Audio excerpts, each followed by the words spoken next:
వేదిక మీదకి సాదరంగా ఆహ్వానించేస్తున్నాము.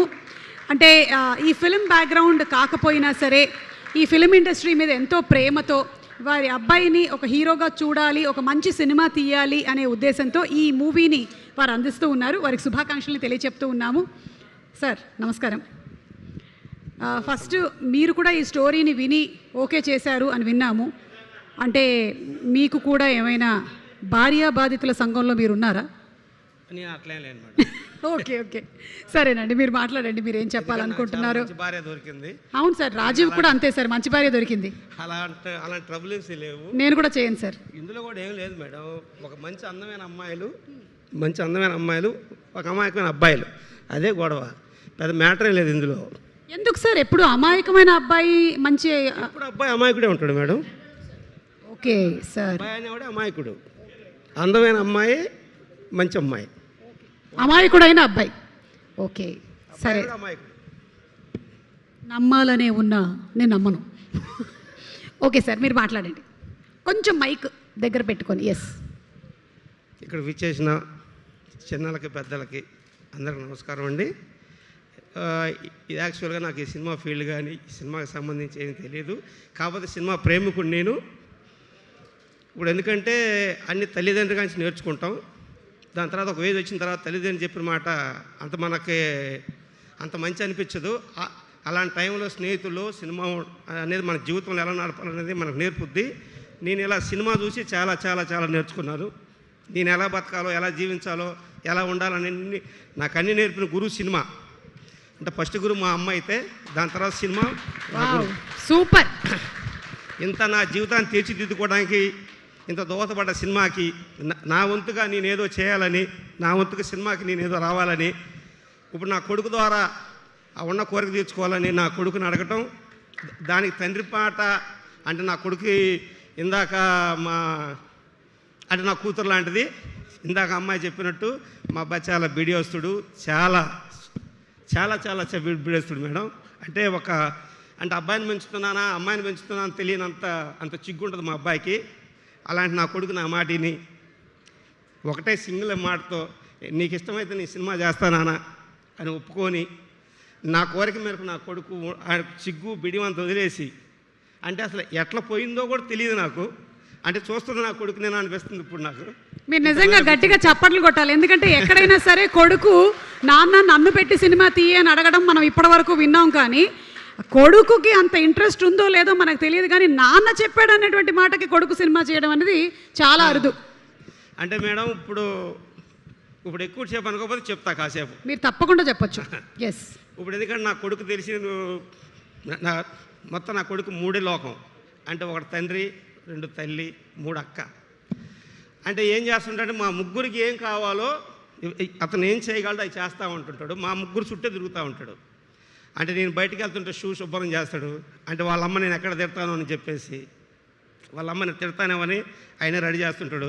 వాళ్ళక్క బయటికి వెళ్ళాలంటే స్నేహితంగా అట్లా వెళ్ళి తీసుకొని కారులోనో లేకపోతే ఎట్లా బైక్లో తీసుకొని వస్తుంటాడు. ఇవన్నీ చేస్తూ ఉంటాడు. నా కొడుకు నుంచి నాకు ఏమనిపించిందంటే, ఇది కాదు లోకం, మీ ముగ్గురం కాదు కదా, బయట ప్రపంచం చాలా పెద్దగా ఉంది. ఇతనికి చిగ్గు బీడియం పోవాలంటే ఏం చేయాలి అంటే, కుర్రోళ్ళమ్మటికి పబ్బు పో, లేకపోతే పార్కులకి వెళ్ళు, లేకపోతే ఇంకోటి చెప్పలేము కదా తండ్రిగా. ఆ చిగ్గు ఎట్లా పోవాలా అనేదాన్ని ఇది కరెక్ట్ టైం అని చెప్పేసి నేను నిర్ణయం తీసుకున్నాను మేడం. ఇది ఒక ఎక్స్పెరిమెంట్ నీ మీద జరిగింది. ఇట్లా తీసుకున్నా మేడం నిర్ణయం. కానీ మేడం నేను ఎప్పటి నుంచో మిమ్మల్ని టీవీలో చూస్తున్నా. అంటే మీరు నాకంటే చాలా చిన్నోళ్ళు అయి ఉంటారు, నాకు తెలుసు. నాకు తెలుసు.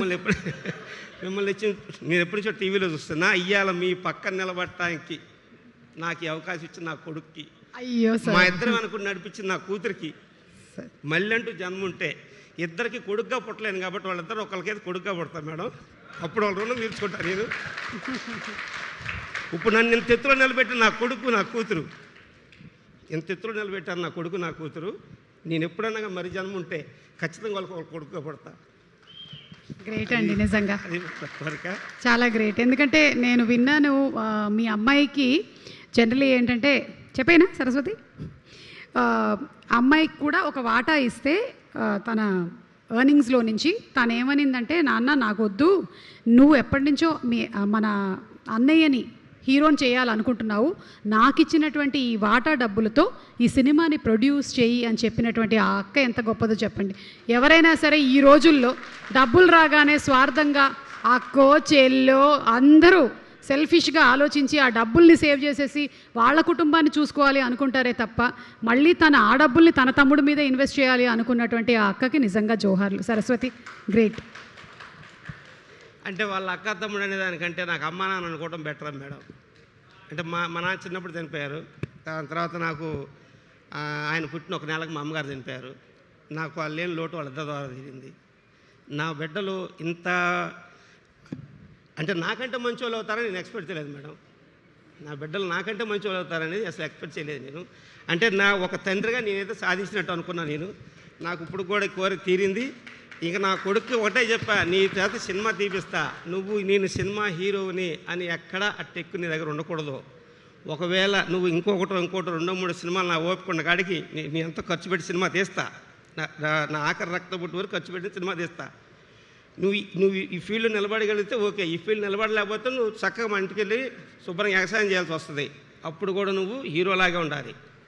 హీరో అంటే హీరోవే, సినిమా చేస్తే నీ హీరోగా, నిజ జీవితంలో కూడా హీరోలాగా ఉండాలి అని చెప్పాను. నిజంగా నా కొడుకు చాలా మంచివాడు మేడం. ఎస్, ఎందుకంటే తను చూసి పెరిగింది మంచి హీరోని కదండి, అందుకనే మీరు హీరో, తనకి మీరే హీరో.